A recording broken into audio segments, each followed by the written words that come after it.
ਨਵਾਂ ਸ਼ਹਿਰ ਸਰਗਰਮੀਆਂ ਪ੍ਰੋਗਰਾਮ ਵਿੱਚ ਵਾਸਦੇ ਪਰਦੇਸੀ ਦੀ ਤਰਫੋਂ ਆਪ ਜੀ ਦਾ ਹਾਰਦਿਕ ਸਵਾਗਤ ਹੈ। ਪੇਸ਼ ਹੈ ਜ਼ਿਲ੍ਹਾ ਸ਼ਹੀਦ ਭਗਤ ਸਿੰਘ ਨਗਰ ਨਾਲ ਸੰਬੰਧਿਤ ਅੱਜ ਦੀਆਂ ਵਿਸ਼ੇਸ਼ ਸਰਗਰਮੀਆਂ।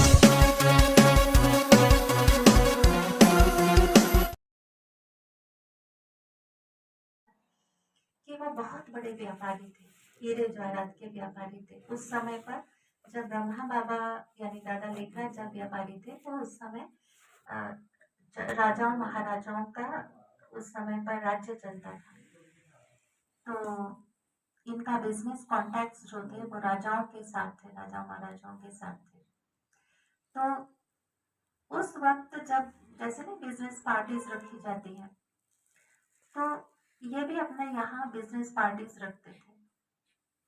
तो जब ये बड़े बड़े जो इस तरह के लोग उनके संपर्क में आते, मतलब पार्टीज में आते, इनवाइट किए जाते और वो आते, इनविटेशन पे पहुंचते जाके, तो दादा लेखराज ने कभी भी ये नहीं सोचा कि कहीं मेरे बिजनेस को कोई फर्क ना पड़े, इसलिए भाई चलो मैं अपनी पार्टीज में जैसे आमतौर पे नशीली चीजें या खान पान की ऐसी वैसी चीजें तो मैं ये रखूं ताकि ये आकर्षित हों और ये मेरे से जुड़े रहें, इस तरह की चीज उनके मन में कभी भी नहीं आई।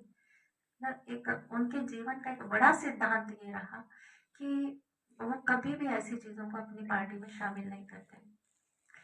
तो कई बार हंसी में जब वो जो राजाएं थे वो कहते भाई दादा आपकी पार्टी तो बिल्कुल फीकी फीकी है, तो दादा कहते ये हमारे जीवन का सिद्धांत है।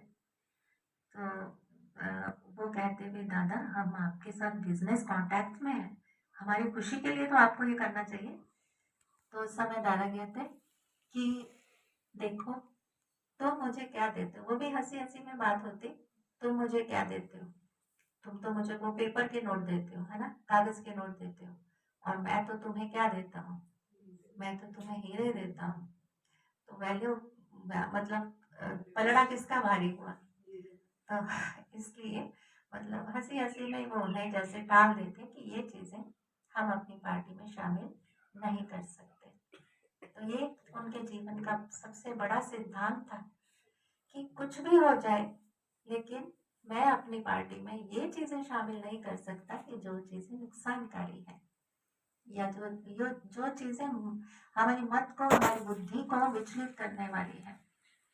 इसी तरह से दादा को जैसे गीता पढ़ने का भी काफी शौक था। दादा लेखराज जब थे वो तो उस वक्त स्थूल गीता भी उन्होंने बहुत स्टडी की हुई थी और उनका जो सभी के साथ व्यवहार था, बच्चों के साथ या बड़ों के साथ, उनका व्यवहार सभी के साथ बहुत ही एक उत्तम प्रकार का था। जैसे ना कई बारी बच्चे गफलत कर लेते हैं या मस्तियां कर लेते हैं ना, लापरवाही कर लेते हैं। तो एक बार का मिसाल इस प्रकार से रहा कि कुछ कोई एक सोनार था, वो अपने बच्चों को लेकर के उनकी दुकान पे आए और उन्होंने हीरे लेने थे, खरीदने थे। तो वो अपने दोनों बच्चों को भी साथ में लेकर आए थे। तो ये तो अपना जो था वो मतलब लेकर के जो चीजें सोनार ने लेनी थी ले ली और उनके चले जाने के बाद इन्होंने देखा कि यहाँ हीरे जो है वो कुछ हीरे नहीं है यहाँ। तो जब ये सारा कुछ सोचा गया, समझा गया कि इस समय थे फिर इस समय के बाद नहीं थे, व्यक्ति सोचते हैं कि हाँ अब तो मैंने देखे थे, आधे घंटे के बाद नहीं देखे। तो फिर तब उन्होंने विचार किया भाई क्या वो कौन आया था, जैसे रिकॉल किया तो फिर पता चला कि अच्छा वो सोनार आया था, तो उसके साथ बच्चे थे। तो हो सकता है बच्चों ने खेल खेल के लिए जैसे ले लिया हो।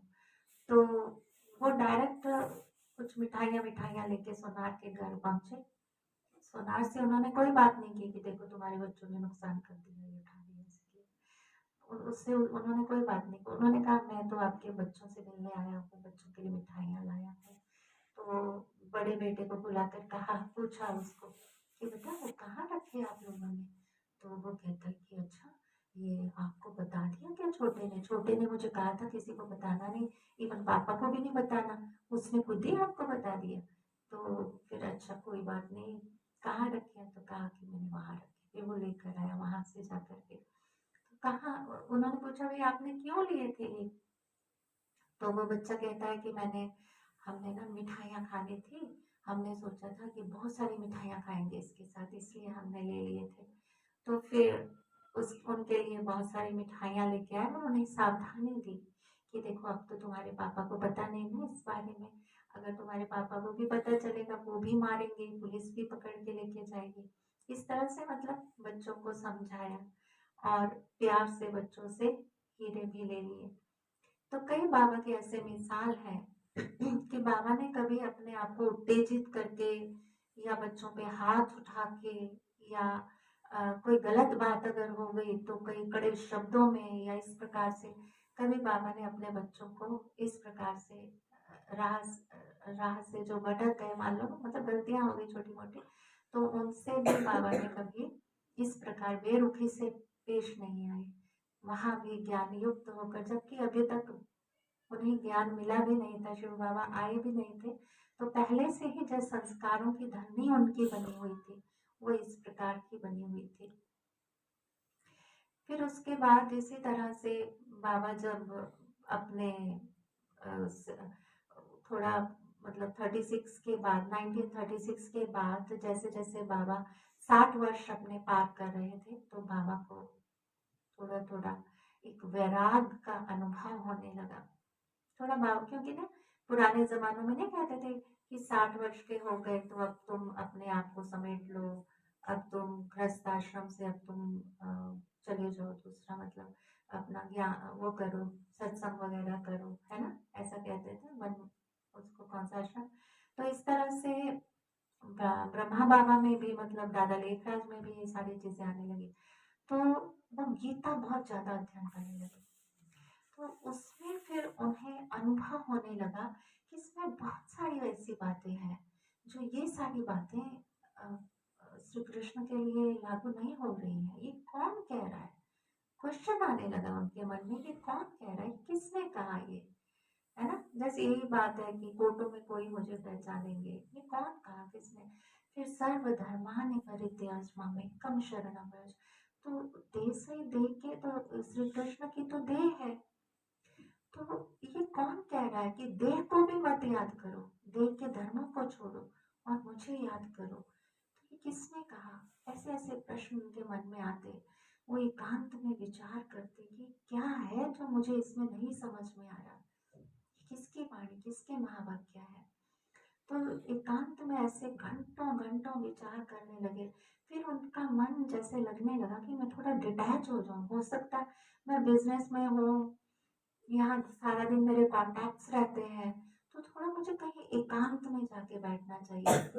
तो इसी तरह वो कहीं बनारस में उनके कोई दोस्त की कोठी थी, वहां पर गए और फिर वहां वो शाम के टाइम पर बैठे एकांत में मनन कर रहे थे, तब अचानक उन्हें साक्षात्कार हुआ और उन्होंने साक्षात्कार में विष्णु चतुर्भुज को देखा।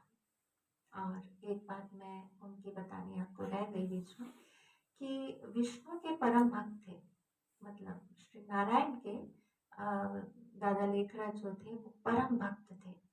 और हमेशा ऐसे दिखाया जाता है ना कि श्री नारायण या विष्णु जो है वो ऐसे शेष नैया पे लेटे हुए हैं और लक्ष्मी जी उनके पांव दबा रही है।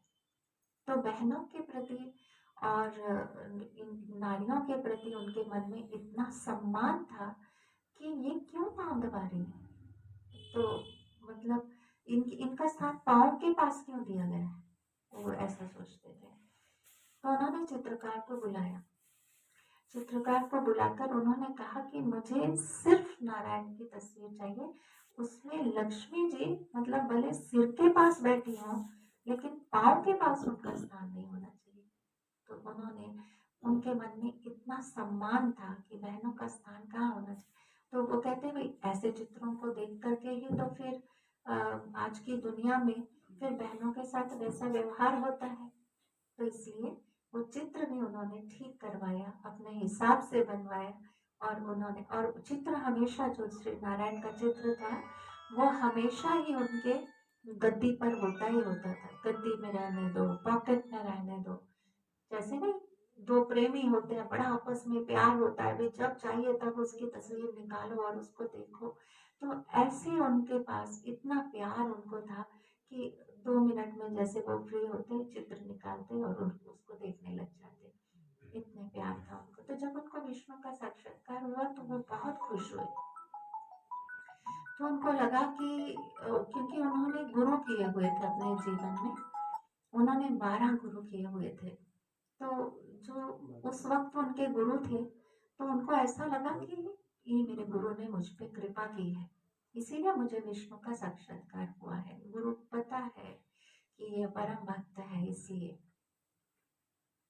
तो फिर वो गुरु के पास गए, वो दौड़े दौड़े तो गुरु को कहा, मतलब शुक्रिया अदा करने लगे।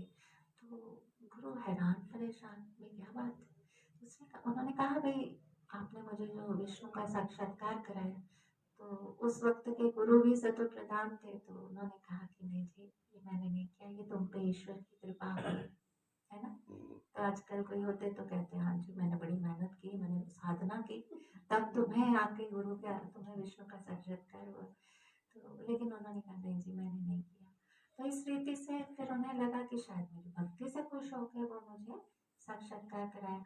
पर उसमें से एक आवाज आई थी जब चतुर्भुज का साक्षात्कार होने हुआ था, तो उसमें से आवाज आई थी, अहम चतुर्भुज तत्त्वम्।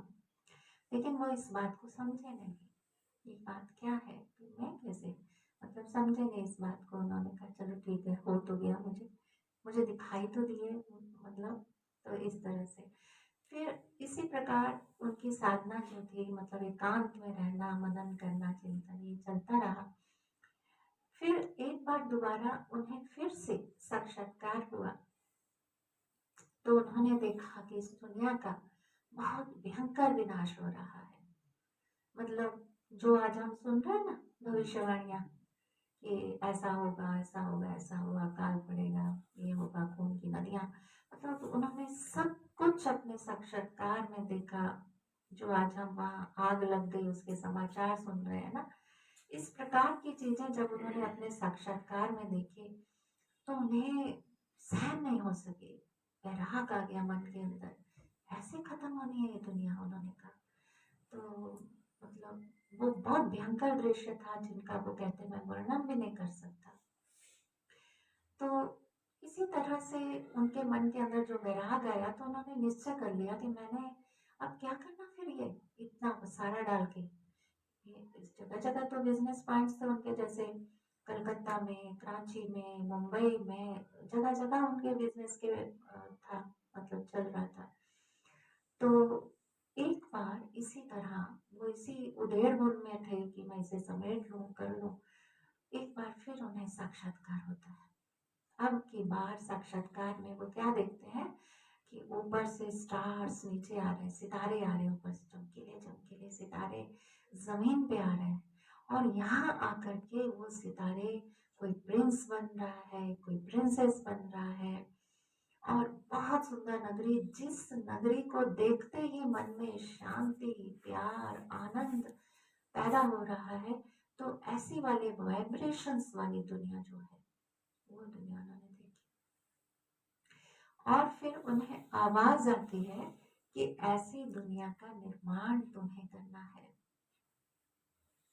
तब वो कहते हैं, तब मतलब साक्षात्कार से एकदम जैसे वो डिटैच हुए, तो वैसे ही तुरंत उनके मन में आया, मैं ये कैसे कर सकता हूँ, इसी ऐसी दुनिया बनाना तो खाने की बात नहीं है ना, ऐसी दुनिया बनानी है, कोई एक घर, एक व्यक्ति को ऐसा नहीं बनाना। तो कहते मैं कैसे ऐसे कर सकता हूँ। तब उन्हें परमात्मा ज्योति स्वरूप जो है, तब परमात्मा ने उन्हें अपना साक्षात्कार कराया कि मैं निराकार, मैं ज्योति स्वरूप परमात्मा, मैं अपने गीता में किए हुए वायदे के हिसाब से मैं अब इस सृष्टि पे आ चुका हूँ। ये है। तब उस समय पर फिर एक बार उनके घर ही में सत्संग चल रहा था। पहली बार जो उनकी प्रवेशता कहेंगे परमात्मा की उनके तन में, ये तब की बात है कि उस वक्त उनके घर में सत्संग चल रहा था। ऐसा आज तक कभी नहीं हुआ था कि गुरु बैठा सत्संग करा रहा हो और दादा लेखराज उठे हो, और या उठना तो बहुत दूर की बात है, लेकिन वो बैठे हुए भी उन्होंने अपना साइड चेंज किया। जैसे पलाथी मार के बैठे हैं, गुरु के आगे बैठना ये उनका नियम था, वो पलाथी मार के गुरु के आगे बैठते, पर ऐसा कभी नहीं हुआ कि उन्होंने अपनी टांग भी ऐसा चेंज की हो, वे ऊपर से नीचे या नीचे से ऊपर। एक आसन में अगर वो 2 घंटा गुरु बैठे हैं तो 2 घंटा उन्होंने वैसे ही बैठना। उनका था कि अगर मैं जरा सा भी हिला भी तो गुरु का डिसरिस्पेक्ट, उसका ध्यान जाएगा, तो ये उसका डिसरिस्पेक्ट है। इस तरह की उनकी भावनाएं थी।